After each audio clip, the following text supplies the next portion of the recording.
Assalamualaikum, nama saya Siti Nurfaiza binti Alias. Saya pelajar daripada Politeknik Sultan Zainsyah. Okey, hari ni kita nak cakap pasal insomnia. Apa itu insomnia? Insomnia adalah gangguan tidur di mana korang mengalami masalah sukar untuk tidur malam. Okey, insomnia ni ada jangka pendek dan jangka panjang. Jangka pendek ni berlaku satu malam hingga ke beberapa minggu. Kalau insomnia jangka panjang, dia berlaku 3 kali seminggu dalam masa 3 bulan atau lebih. Insomnia ada 2 jenis. Satu, insomnia primary dan insomnia secondary. Kalau insomnia primary ni dia berlaku tak ada kena-mengena dengan masalah kesihatan kita.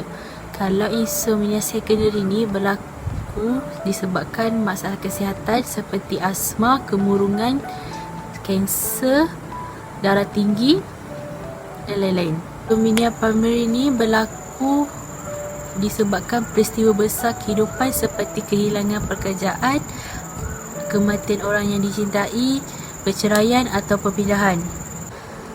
Perkara di sekeliling kita juga boleh menjadi faktor insomnia primary ni seperti bunyi, cahaya atau suhu. Perubahan pada jadual tidur pun boleh menyebabkan insomnia primary ni.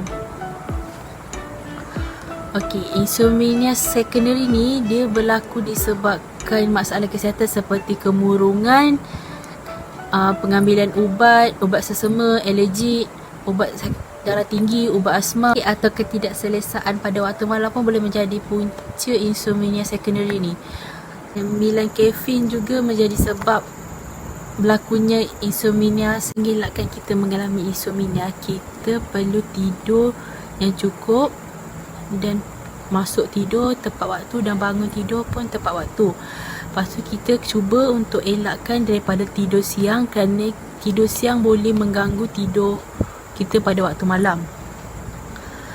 Okey, elakkan pengambilan kafein, nikotin dan alkohol lewat malam supaya kita tidak mengalami masalah sukar untuk tidur. Membuatkan suasana yang selesa di tempat tidur supaya kita dapat tidur dengan selesa. Elakkan bermain gadget sebelum tidur kerana pencahayaan daripada gadget menjadi punca utama kenapa kita susah untuk tidur malam. Okey, sekiranya kita tidak rasa mengantuk, bangun dan melakukan aktiviti yang tenang seperti membaca kerana membantu kita mengantuk dengan cepat. Okey, itu je info daripada saya. Terima kasih. Bye.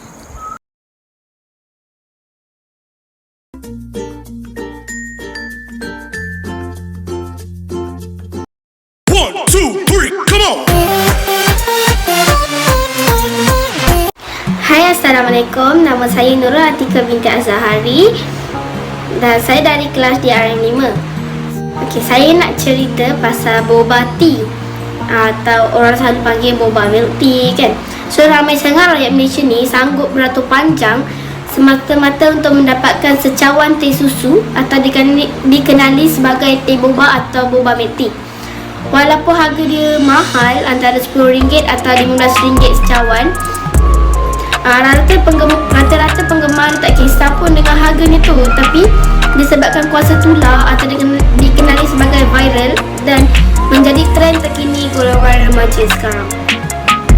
So, teh boba ni pada dasar dia tu sebenarnya adalah minuman teh susu yang diletakkan berbola ubi kayu yang memiliki tekstur kenyal dan dipanggil sebagai boba atau pearl. So, manisan ni dia diolah dengan gula perang bagi memberikan rasa manis dan berwarna hitam. So, minuman manis ni sememangnya memang menjadi kegemaran rakyat Malaysia. Apabila ia tular di media sosial, ramai teringin menikmatinya. Sebab apa? Sebab rupa luaran dia. Bila kita dalam Facebook, dalam media sosial lah, kita tengok cantiknya, macam sedapnya rasa kan. Padahal kita tak tahu pun rasa macam mana, tapi kita cakap bentuk sedap. Okey, disebabkan bahagian dasar atau paling bawah dia tu merupakan lapisan yang tinggi gula, di mana gula perang, sirap gula dan boba tu dia berkumpul tau. Di situ juga kita boleh dapat penyakit kencing manis. Sebab kita kalau viral ni, kalau dirasa sedap sekali disebabkan kemanisan tu, Dia akan hari-hari dia nak, ataupun seminggu mesti 2-3 kali dia nak kan. So disebabkan tu kita kena kurangkan. So walaupun kita tengok trend, tapi kita tak tahu pun kadar gula dia tu berapa kan. Tengok tak kadar gula dia ni, betapa tingginya air boba ni gula dia. Kalau nak badan sihat, boleh awak ambil air tu, boleh, tapi jangan hari-hari. Kalau boleh seminggu sekali je. Jagalah badan kita ni, jagalah kesihatan kita ni. Janganlah kena kencing manis, janganlah muda-muda dah kena potong kaki. No, say no. So sekian, terima kasih daripada saya, Nur Atika Minta Zahari, Pasar Bobati.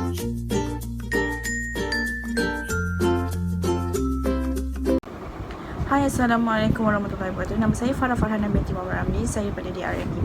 So, tajuk saya hari ni ialah cyberbullying. So, macam korang tahulah kan, cyberbullying ni adalah satu tindakan ataupun perbuatan bully dekat dalam media sosial. Macam dekat Facebook, IG, Twitter, WeChat, ataupun mana-mana media sosial lah. So, macam baru-baru ni, saya tengok satu video ni dekat TikTok. So, rasanya video dia buat tu tak salah pun untuk dia buat macam tu.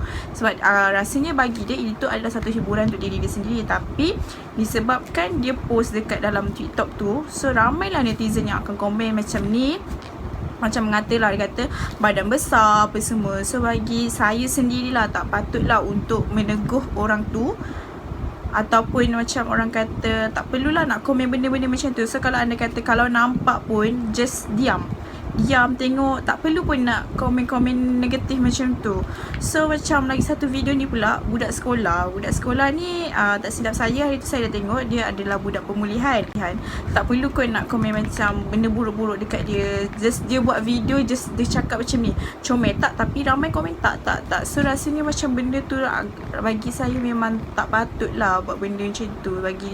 Bila dia baca, perasaan dia bila baca, dia mesti akan rasa domestik macam aku ni tak comel ke kan, aku ni bukan minta macam ni, aku tak minta pun nak lahir besar-besar macam ni. So memang akan ada perasaan macam tu lah. So sepatutnya tak perlulah netizen nak tegur orang macam itu. So anda kata rasa macam tak comel, just diam. Tak perlu nak cakap kau tak comel, tak payahlah buat video, tak perlu. Just diam dan tengok je. Sebenarnya kan, kalau korang tahu, benda ni sangatlah tak bagus. Sebab benda ni boleh, cyberbullying dia boleh melukakan hati dan perasaan seseorang, membuatkan seseorang tu jadi down. Dia rasa macam aku malas lah nak hidup, sebab orang pun asyik cakap aku itu ini semua kan. So kita pun kena tahu kat dalam agama dah ada dah pun garis panduan macam mana kita nak macam mana kita nak dakwah.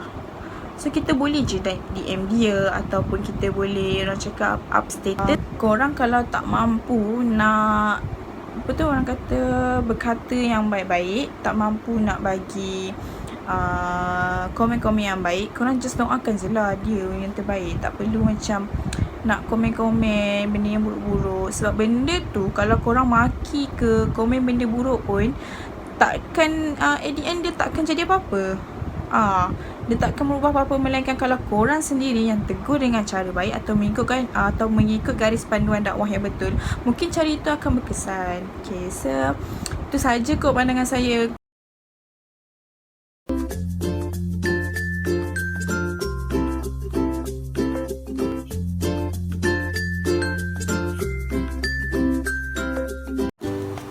Hai, Assalamualaikum. Hari ni aku nak cerita pasal body shaming. Body shaming ni bermaksud seseorang individu yang menggunakan aspek fizikal untuk memalukan atau menjatuhkan seseorang tersebut. Tak kira daripada aspek lahiriah yang kau boleh nampak daripada jasad dia, ataupun dari aspek percakapan. Itu semua bagi aku adalah body shaming.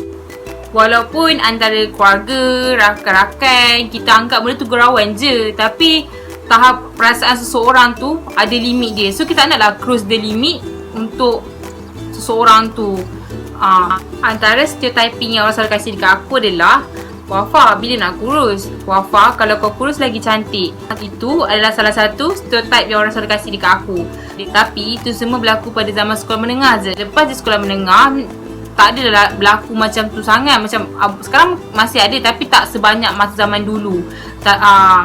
Sorry to say lah nak cakap, yang selalunya yang cakap yang menghina macam tu, yang selalu body shaming ni, kaum berlainan kaum. maksud saya adalah kaum lelaki. Kaum perempuan ada saja tapi tak sebanyak kaum lelaki. Tapi aku anggap dorang tak matang je masa tu. Dorang menggunakan body shaming tu untuk menjatuhkan seseorang tu je. So yang aku tak faham sekarang ni, mungkin setengah orang cakap budak lelaki tak matang masa tu, so dorang buat bergurau secara kasar. Tapi bagi aku, benda tu mengikut pada pendidikan dan persekitaran kita. So macam kalau kau didik dia baik-baik, kau didik dia baik-baik, benda tu kau cakap dengan dia benda tu tak bagus untuk body shaming orang, so benda tu akan terjadi. And then kita akan tahu benda tu salah, and then tak normal untuk seseorang menggunakan fizikal orang untuk menghina atau sebagainya. Dan kalau kita masuk bab kecantikan pula, body shaming ni berlaku bila kita nampak benda tu cantik tau. Kalau macam ni kita nak tahu benda tu cantik, sedangkan hati kita tahu benda tu ada buruk. So bagi aku, buruk dan cantik ni daripada segi fizikal tak berpanjangan tau bagi aku. So bila setengah orang cakap dia patut kurus untuk lebih sihat, bagi aku tu okey. Kalau setengah orang cakap kau patut kurus untuk dapat kerja ataupun untuk lebih berjaya, bagi aku tu tak relevan langsung. Kalau melainkanlah kalau kau punya pekerjaan tu melibatkan menjadi modeling ataupun menjadi pramugari, tu okey tau untuk kau kuruskan badan. So bagi aku, beauty standard tu patut ada untuk sesuatu benda, tapi janganlah bergantung pada dia 100%. Jadi nasihat aku adalah, kita boleh berseloroh atau memberi nasihat kepada orang, tapi ada cara dia untuk kita memberi nasihat kepada seseorang tu lah. Kalau kita nak tengok kualiti seseorang tu, kita mesti tengok pada akhlaknya, tengok pada budi pekertinya. Dan of course lah, aku tak menyangka dari mata turun ke hati. Kalau dari mata turun ke hati awak yang busuk tu, macam tu. Okay, bye. Terima kasih.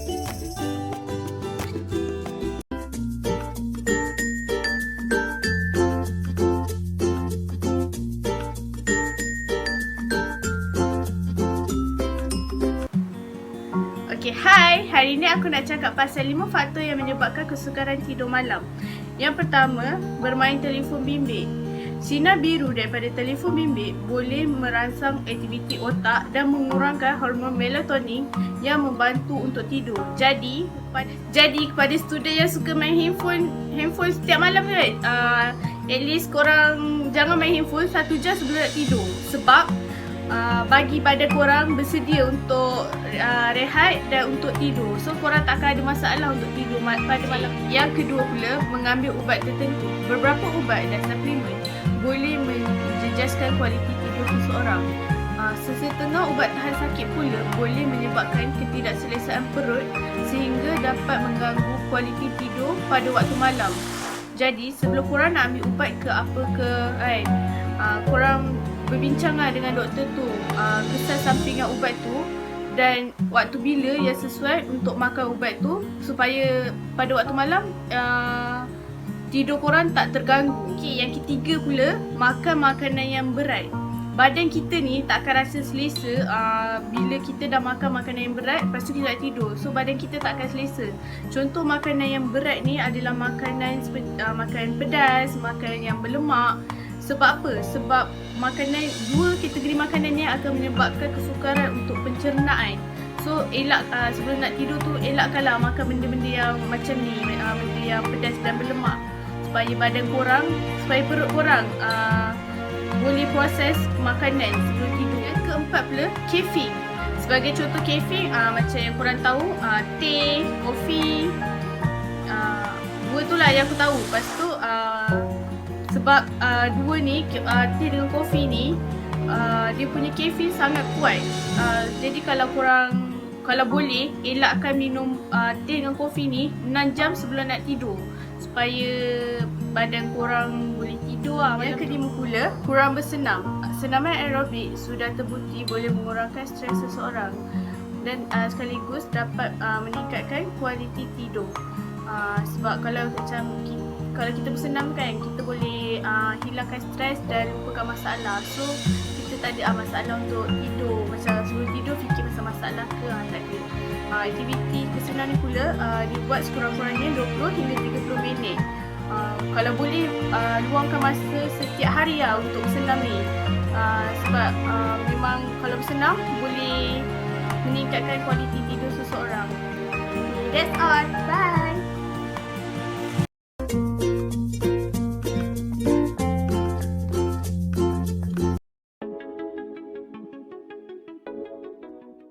Kita akan kupaskan satu isu yang hangat dan viral sekarang, iaitu isu penggunaan kerusi kereta bayi. Yang berbahagia, Anthony Luxio telah pun berkata bahawa kerajaan akan mewajibkan pemasangan kerusi kereta bayi pada setiap kereta persendirian pada Januari 2020. Pemasangan kerusi kereta bayi ini sangat penting kerana menurut Pusat Kawalan dan Pencegahan Penyakit CDC Amerika Syarikat, penggunaan kerusi kereta bayi dapat mengurangkan risiko kemalangan sehingga 71%. Terdapat beberapa pandangan daripada ibu bapa mengenai kerusi kereta bayi ini. Ada yang memberikan komen yang positif dan ada juga memberi komen yang negatif.